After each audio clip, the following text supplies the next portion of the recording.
बच्चों, आप सभी का हमारे YouTube चैनल आइडियल दो क्लासेस में स्वागत है। बच्चों, आज हम आपको इस वीडियो के माध्यम से बोर्ड परीक्षा प्रश्न पत्र संस्कृत का बताएंगे, जो आपकी बोर्ड परीक्षा होने वाली 2025 उसके लिए बहुत ही महत्वपूर्ण प्रश्न पत्र है। तो चलिए देखते हैं बोर्ड परीक्षा प्रश्न पत्र 2024 विषय संस्कृत कक्षा 8वीं। और जो आपका पेपर का समय रहेगा वह समय आपका 2.5 घंटे। कितने घंटे का पेपर होगा आपका? 2.5 घंटे का होगा। और पूर्णांक कितने रहेंगे आपके? पूर्णांक 60 रहेंगे। तो बच्चों, आपको यहाँ पे ब्लूप्रिंट पहले बता दे रहा हूँ। इस पेपर का ब्लूप्रिंट क्या रहेगा आपका? इस पेपर में सबसे पहले आपको प्रश्न नंबर 1 से 5 तक, जो एक प्रश्न 1 से 5 तक बहुविकल्पी प्रश्न रहेंगे और प्रत्येक प्रश्न आपके 1 अंक के रहेंगे। फिर उसके बाद प्रश्न क्रमांक 6 से 10 तक रिक्त स्थान रहेंगे, वे भी प्रत्येक प्रश्न आपके कितने अंक के रहेंगे? 1-1 अंक के रहेंगे। फिर इसके बाद प्रश्न क्रमांक 11 से 16 तक अति लघु उत्तरीय प्रश्न रहेंगे और प्रत्येक प्रश्न कहाँ से 11 से 16 तक प्रत्येक प्रश्न आपके 2 अंक के रहेंगे। इसके बाद प्रश्न नंबर 17 से 22 तक लघु उत्तरीय प्रश्न रहेंगे और ये प्रत्येक प्रश्न आपके 3 अंक के रहेंगे। उसके बाद आपका प्रश्न क्रमांक 23 से 26 तक दीर्घोत्तरीय प्रश्न रहेंगे और प्रत्येक प्रश्न आपके कितने अंक के रहेंगे? 5 अंक के। इस प्रकार से आपका ये ब्लूप्रिंट हो गया। और प्रत्येक पेपर के लिए, चाहे संस्कृत हो, विज्ञान हो, सामाजिक विज्ञान, गणित, प्रत्येक पेपर के लिए आपका ब्लूप्रिंट यही रहेगा। तो चलिए देखते हैं बोर्ड परीक्षा का जो संस्कृत का पेपर है ये 2024 का है, लेकिन ये आपके 2025 के लिए भी इसके महत्वपूर्ण प्रश्न रहेंगे। संस्कृत के पेपर में पास होना बहुत आसान है। इसमें आप क्या कर लीजिए, एक निबंध तैयार कर लीजिए। तो निबंध कितने अंक का हो गया आपका? 5 अंक का हो गया। एक श्लोक कितने अंक का हो गया? 3 अंक का हो गया। उसके बाद गद्यांश पद्यांश ये 5-5 अंक के रहेंगे। और उसके बाद पत्र आपका 5 अंक का। आप जोड़ लीजिए, पाँचों के 20 और 3 23 अंक का आपका आसानी से तैयारी कर सकते हैं। तो ये आप निबंध तैयार कर लीजिए, एक श्लोक, एक पत्र, गद्यांश पद्यांश। गद्यांश पद्यांश के आंसर आपको वहीं से देख के लिखना है। तो ये बहुत आसान है। तो संस्कृत में पास होना कठिन नहीं है। फिर भी कैसे तैयारी करना है वह आपको इस वीडियो के माध्यम से बता रहे हैं।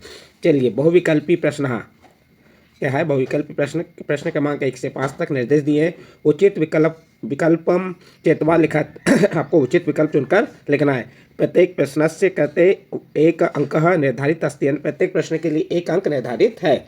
इसका पहला प्रश्न है पहला प्रश्न है लोकहितम मम। लोकहितम मम, इसके 4 ऑप्शन दिए हैं। ए नंबर करणीयम, बी नंबर वंदनीयम, सी नंबर स्मरणीयम और डी नंबर कथनीयम। तो इसका सही आंसर क्या हो जाएगा? लोकहितम मम करणीयम। तो इसका ए नंबर का ऑप्शन सही होगा। नेक्स्ट प्रश्न है आपका वहार मिहिर अस्ति। वहार मिहिर कौन था? ए नंबर वेद, बी नंबर राजनीतिक, सी नंबर कालज्ञ, डी नंबर सैनिक। तो वहार मिहिर कौन थे? तो इसका सही आंसर आ जाएगा सी नंबर कालज्ञ। कौन थे? कालज्ञ थे। इसके बाद नेक्स्ट अगला प्रश्न आएगा आपका प्रश्न नंबर 3। गणतंत्र दिवस भवति। गणतंत्र दिवस यानी कि आपका जो गणतंत्र दिवस कब मनाया जाता है यह पूछा है। ए नंबर जनवरी माह से, बी नंबर अगस्त माह से, सी नंबर मार्च माह से और डी नंबर नवंबर माह से। तो जो गणतंत्र दिवस है कब मनाते हैं हम इसे? जनवरी माह में 26 जनवरी को मनाते हैं, क्योंकि गणतंत्र दिवस के दिन हमारा संविधान लागू हुआ था। तो 26 जनवरी 1950 को संविधान लागू हुआ था, इसलिए हम क्या मनाते हैं? गणतंत्र दिवस। तो किस माह मनाते हैं? जनवरी माह से। और अगस्त मास में स्वतंत्रता दिवस मनाते हैं। फिर नेक्स्ट प्रश्न है आपका प्रश्न नंबर 4। प्रश्न नंबर 4 कह रहा है चंद्रशेखर से जन्म कस्मिन खिसाब्दे अभवत, यानी चंद्रशेखर का जन्म किस सन में हुआ था? तो आपका इसका सही आंसर क्या होगा? A number 1901, B number 1902, C number 1905 और डी नंबर 1906 खिसाब्दे। तो इसका सही आंसर आ जाएगा डी नंबर 1906। इसके बाद नेक्स्ट प्रश्न है आपका प्रश्न नंबर 5। लिखाम इतस्मी पदे पुरुष अस्ति। इसमें क्या कह रहा है? जो लिखाम है इस पद में कौन सा पुरुष है? ए नंबर उत्तम पुरुष, बी नंबर प्रथम पुरुष, सी नंबर मध्यम पुरुष और डी नंबर एतुसु कोपी ना, यानी कि आपका इसका सही आंसर क्या हो जाएगा? तो इसका सही आंसर आ जाएगा आपका ए नंबर उत्तम पुरुष। लिखाम इतस्मी पदे पुरुष, यानी कि इसमें कौन सा पुरुष है? तो उत्तम पुरुष है। तो आपका प्रश्न नंबर 5 कंप्लीट हुआ। इसके साथ ही आपके जो बहुविकल्पी प्रश्न थे 1 अंक के वो कंप्लीट हुए। इसके बाद नेक्स्ट आते हैं आपके रिक्त स्थानीय, यानी कि जो आपके रिक्त स्थान है प्रश्न क्रमांक 6 से 10 तक। निर्देशक उचित शब्द रिक्त स्थानीय पूर्यात, यानी कि उचित शब्द में लिखकर आपको यहाँ पे रिक्त स्थानों की पूर्ति करना है। इस और प्रत्येक प्रश्न कितने अंक का है आपका? प्रत्येक प्रश्न से कहते 1 अंक निर्धारित अस्ति, यानी प्रत्येक प्रश्न के लिए 1 अंक निर्धारित है। देखिए प्रश्न नंबर 6। ओरछा नगरम परितः संगनम अस्ति। जो ओरछा नगर है वो किसके से परितः है? संगना घना है। तो यहाँ पे आपका खालिस्तान में आ जाएगा वनम। तो यहाँ क्या लिख देंगे आप? वनम। तो आपका खालिस्तान में क्या आ गया? वनम। इसके बाद अगला प्रश्न है आपका प्रश्न नंबर 7। युधिष्ठिरस्य खालिस्तान संतुष्ट यक्ष औदत, यानी कि युधिष्ठिर से जो यक्ष कैसे संतुष्ट हुआ? तो उत्तरेणम, यानी जो उत्तर दिए उनने। तो यहाँ पे आ जाएगा उत्तरेणम। उत्तरेणम रे उत्तीर्णः। ठीक है। इसके बाद अगला प्रश्न है नाटकाना परंपरा खालिस्तान अस्ति। तो ये यहाँ पे आ जाएगा आपका नाटकाना परंपरा खालिस्तान अस्ति, तो अति प्राचीना क्या आ जाएगा, अति प्राचीन, खालिस्तान के लिख देंगे अति प्राचीना, प्राचीना। तो ये आपका प्रश्न नंबर 8 का उत्तर हो गया। फिर अगला प्रश्न है आपका प्रश्न नंबर 9, अनुपुरम मंडले खालिस्तान नाम पर्वतोसी, यानी जो अनूपपुर मंडल है किस पर्वत के पास है, तो यहाँ पे आ जाएगा अमरकंटक। यहाँ क्या आ जाएगा, अमरकंटक।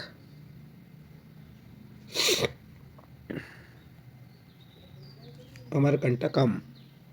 इसके बाद नेक्स्ट है खालिस्तान, प्रश्न नंबर 10, फलानी पदे खालिस्तान वचनम अस्ति, यानी फलानी पद में कौन सा वचनम है, तो यहाँ पे आ जाएगा आपका बहुवचनम। फलानी में कौन सा वचन आ रहा है, बहु, तो यहाँ पे आप क्या लिख देंगे, बहुवचन। इस प्रकार बहुवचनम अस्ति, फलानी पदे बहुवचनम अस्ति।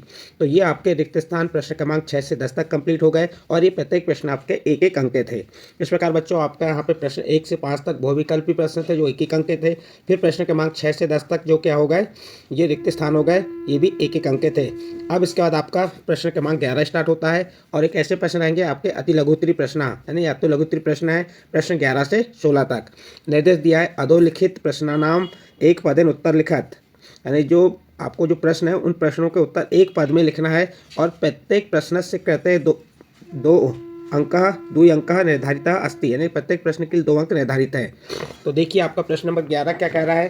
प्रश्न नंबर 11 में दिया है, पढ़िए प्रश्न नंबर 11 को ध्यान से, क्योंकि इनके उत्तर बहुत आसान तरीके से आप लिख सकते हो। देखिए प्रश्न नंबर 11 में क्या दिया है, कस्या निकटे कथित ग्रामः अस्ति। क्या कह रहा है इसमें, कथित ग्राम अस्ति किसके निकट स्थित है, ये कहा है इसमें। तो बताइए इसका सही आंसर क्या हो जाएगा, जो किसके पास कथित गांव है, तो इसका सही आंसर आ जाएगा उज्जैनिया। किसके किनारे है, उज्जैनी के किनारे। तो बस आपको एक शब्द में, यानी क्या कहा, एक पद है ना, एक शब्द में एक पद में ही उत्तर देना है। तो यहाँ पे आपका उज्जैनिया आ जाएगा, कस्या के स्थान पे उज्जैनिया निकटते कथित ग्राम अस्ति। उसके बाद प्रश्न नंबर 12 है। प्रश्न नंबर 12 क्या कह रहा है आपका, प्रश्न नंबर 12 में दिया है, देखिए आप क्या दिया है, बसंत पंचमी कस्य आगमन। प्रश्न क्या है आपका, बसंत पंचमी कस्य आगमन सूचयंती, यानी बसंत पंचमी किसके आगमन, बसंत पंचमी किसके आगमन को सूचित करती है। तो आपका यहाँ आंसर आ जाएगा ऋतुराज वसंतस्य, किसके, ऋतुराज वसंत के आने की सूचना देता है कौन, बसंत पंचमी। इसके बाद अगला प्रश्न है आपका प्रश्न नंबर 13। प्रश्न नंबर 13 क्या कह रहा है, देखिए इसमें भूमे गुरुतरा का, भूमे गुरुतरा का, यानी भूमे यानी पृथ्वी से भारी क्या है, भूमे गुरुतरा का अर्थ हुआ पृथ्वी से भारी क्या है। तो आपके उत्तर में आ जाएगा यहाँ पे माता। इस प्रकार से आपका प्रश्न नंबर 11, 12, 13 कंप्लीट हुए और ये प्रत्येक प्रश्न कितने अंक के हैं आपके, 2 अंक के हैं। इसके बाद अगला प्रश्न है आपका प्रश्न नंबर 14। प्रश्न नंबर 14 में क्या दिया है, चित्रकूटम कस्मिन् मंडले अस्ति। प्रश्न क्या है आपका, चित्रकूटम कस्मिन् मंडले अस्ति, यानी चित्रकूट किस मंडल के अंतर्गत आता है, ये पूछा है। चित्रकूट किस मंडल में है, तो आपका उत्तर हो जाएगा सतना मंडले। उत्तर में क्या लिख देंगे आप, सतना मंडले। जो चित्रकूट है किस मंडल के अंतर्गत आता है, तो वह सतना मंडले के अंतर्गत आता है। इसके बाद अगला प्रश्न है आपका केशाम आज्ञा अविचरणीया। प्रश्न क्या है, केशाम आज्ञा अविचरणाम, यानी किसकी आज्ञा।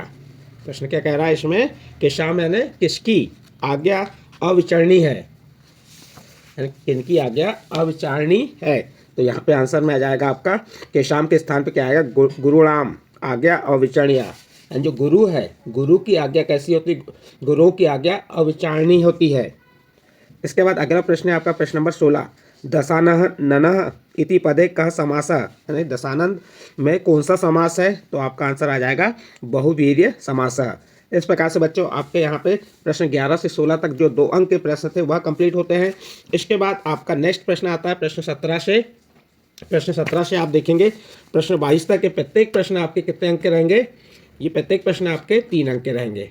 तो चलिए देखते हैं निर्देश क्या दिए हैं, पढ़ लीजिए निर्देश इसके, आपके सामने बोर्ड में दिख रहा है निर्देश। अधोलिखित प्रश्नानाम क्या कह रहा है, अधोलिखित प्रश्नानाम एक वाक्य में उत्तर लिखा था। अब इसमें एक वाक्य में, इसके पहले के प्रश्न में हमको एक पद में उत्तर लिखना था, अब एक वाक्य में उत्तर लिखना है। और प्रत्येक प्रश्न से कहते 3 अंक निर्धारित अस्ति, प्रत्येक प्रश्न के लिए कितने अंक निर्धारित किए गए हैं, 3 अंक निर्धारित है। चलिए देखते हैं प्रश्न नंबर 17। प्रश्न नंबर 17 क्या कह रहा है, मित्रस्य कार्य कह साध्यति। प्रश्न क्या है, मित्रस्य कार्य कह साध्यति, तो मित्र के कार्य को कौन पूरा करता है। इसका अर्थ क्या हुआ, मित्रस्य कार्य कह साध्यति यानी मित्र के कार्य को कौन पूरा करता है। तो उत्तर में लिख देंगे मित्रस्य कार्य मित्रम एवं साध्यति, यानी मित्र के कार्य को मित्र ही पूरा करता है, यानी कह के स्थान पे क्या आ जाएगा, मित्रम। देखो बाकी प्रश्न तो आपका जैसा का वैसा लिखना है, मित्रस्य कार्य कह के जगह मित्रम आ गया एवं साध्यति। तो इस प्रकार से आपका ये प्रश्न नंबर कौन सा 17 कंप्लीट हुआ। इसके बाद नेक्स्ट अगला प्रश्न आता है आपका प्रश्न नंबर 18। प्रश्न नंबर 18 में क्या दिया है, कीदृशः। प्रश्न नंबर 18 में क्या दिया है, कीदृशः युगणः भावीरणे सहायका भविष्यन्ति। क्या कह रहा है, कैसे युगों के समूह भविष्य में होने वाले युद्ध में सहायक होंगे। तो उत्तर बता देंगे, राष्ट्रेक भक्ता, राष्ट्रेक भक्ता राष्ट्रभक्त, युगणा भावी, यानी बस आप कीदृशः के स्थान पे आप क्या लिख दें, राष्ट्रेक भक्ता। बाकी प्रश्न का उत्तर जैसा का वैसा जहाँ लिख देंगे आप। तो यहाँ पे आएगा राष्ट्र भक्त युवकों के समूह भविष्य में होने वाले युद्ध में सहायक होते हैं। तो ओनली आपको ये एक एक शब्द लिखना है, इसमें ज़्यादा कुछ नहीं। जैसे यहाँ कह के स्थान पर मित्रम आ गया, यहाँ पे की दशा के स्थान पर राष्ट्र एक भक्ता आ गया। इसके बाद अगला प्रश्न आता है आपका प्रश्न नंबर 19। प्रश्न नंबर 19 क्या कह रहा है, देखिए प्रश्न नंबर 19 को पढ़िए। ओमकारेश्वर नगरे किम नाम ज्योतिषलिंगम अस्ति। प्रश्न क्या है, ओमकारेश्वर, ओमकारेश्वर किम नाम ज्योतिषलिंग अस्ति, ओमकारेश्वर नगर में किस नाम का ज्योतिर्लिंग है। तो आपका उत्तर हो जाएगा, यहीं से स्टार्ट करेंगे, कहाँ से, ओमकारेश्वर नगरे किम के स्थान पर आ जाएगा ममलेश्वर नाम, किसका, ममलेश्वर। ओनली किम के स्थान पर क्या लिख देंगे, ममलेश्वर नाम ज्योतिषलिंगम अस्ति, यानी कि चित्रकूट में किसका, ओमकारेश्वर नगर में मंगमलेश्वर नाम का ज्योतिर्लिंग है। इस प्रकार से आपका प्रश्न नंबर 19 कंप्लीट होता है। इसके बाद नेक्स्ट प्रश्न आता है आपका प्रश्न नंबर 20। प्रश्न नंबर 20 क्या कह रहा है, निर्देशानुसारम उत्तरम लिखत, निर्देश के अनुसार आपको क्या लिखना है, उत्तर लिखना है। अ नंबर का प्रश्न इसका, यहाँ पे 3 अंक है तो इसके 3 प्रश्न बने। अब तो ये जगन्नाथ शब्द से संधि विच्छेद को रत, ये 1 अंक का हो गया। और इसमें क्या कहा है आपको, जगन्नाथ शब्द का संधि विच्छेद करना है। तो जगन्नाथ शब्द का संधि विच्छेद क्या होगा, जगत धन नाथ, क्या बन गया, जगन्नाथ। तो ये आपका प्रश्न नंबर 20 का अ नंबर का प्रश्न कंप्लीट हुआ। इसके बाद ब नंबर का प्रश्न क्या कह रहा है इसका, हस्तित्वा शब्दे कह प्रत्यय, यानी कि हस्तित्व में कौन सा शब्द प्रत्यय है। तो यहाँ पे कत्वा, तवा आया ना, तो यहाँ पे हस्तित्व शब्द में कत्वा प्रत्यय है। कौन सा प्रत्यय है, कत्वा प्रत्यय है। इसके बाद अगला 6 नंबर का प्रश्न, राधिका एव पठती अस्मिन वाक्य अवयवम किम अस्ति, यानी कि जो राधिका एव पठती वाक्य है, इस वाक्य में अवयव क्या है। तो आप उत्तर में लिख देंगे, राधिका एव पठती अस्मिन वाक्य अवयव, वाक्य एव, ये जो एव है, एव क्या है यहाँ पे, ये वाला एव, ये अवयव है। ओनली इसका उत्तर में क्या जाएगा यहाँ पे, एव। बाकी तो प्रश्न जैसा का वैसा लिखे हैं। इसके बाद नेक्स्ट प्रश्न है आपका प्रश्न नंबर 21। अधोलिखित संख्या संस्कृत शब्देशु लिखत, यानी जो यहाँ पे संख्या दी है इसको आपको संस्कृत शब्दों में लिखना है। ये क्या है, 22 को हम संस्कृत में क्या कहेंगे, द्वाविंशति, क्या कहेंगे, द्वाविंशति। 34 को क्या कहेंगे, चतुष्शतः। और 46 क्या कहेंगे, षष्ठ चत्वारि शत। तो इस प्रकार से आपको ये 3 अंक क्या लिखने के लिए आएंगे, 3 अंक आपको जो अंकों में है तो उनको शब्दों में लिखें। तो इसकी तैयारी आप अच्छे से कर लीजिए। इसके बाद आपका प्रश्न नंबर 22 आता है। प्रश्न नंबर 22 में दिया है, 100 पाठ पुस्तकाम एक कम श्लोक लिखत, यानी कि आपकी पाठ्य पुस्तक का एक श्लोक लिखना है, अस्मिन प्रश्न पत्रे नासित, और जो इस प्रश्न पत्र में ना आया हो। तो आपको बच्चों एक यानी कि 2 श्लोक अच्छे से याद कर लीजिए। एक श्लोक आपको पेपर में लिखने के लिए आएगा। जैसे मैंने यहाँ पे 2 श्लोक लिख के बताया हूँ। क्या है पहला श्लोक, मनसा सत्यम स्मरणीयम, मन से सबको याद करना चाहिए। वचसा सत्यम वंदनीयम, लोकहितम मम करणीयम, लोकहितम मम करणीयम। तो ये एक श्लोक इसे याद कर लीजिए। ये याद नहीं है तो इसको याद कर लीजिए, उद्योगे नासित दारिद्र्यम जयतो नासित पातक्रम। यहाँ पे क्या जाएगा आपका, एक स्टेप यहाँ तक बन गया, उद्योगे नासित दारिद्र्यम जयतो नासित पातक्रम। मोने च कलो नासित, मोने च कलो नासित नासित जागृते वयम।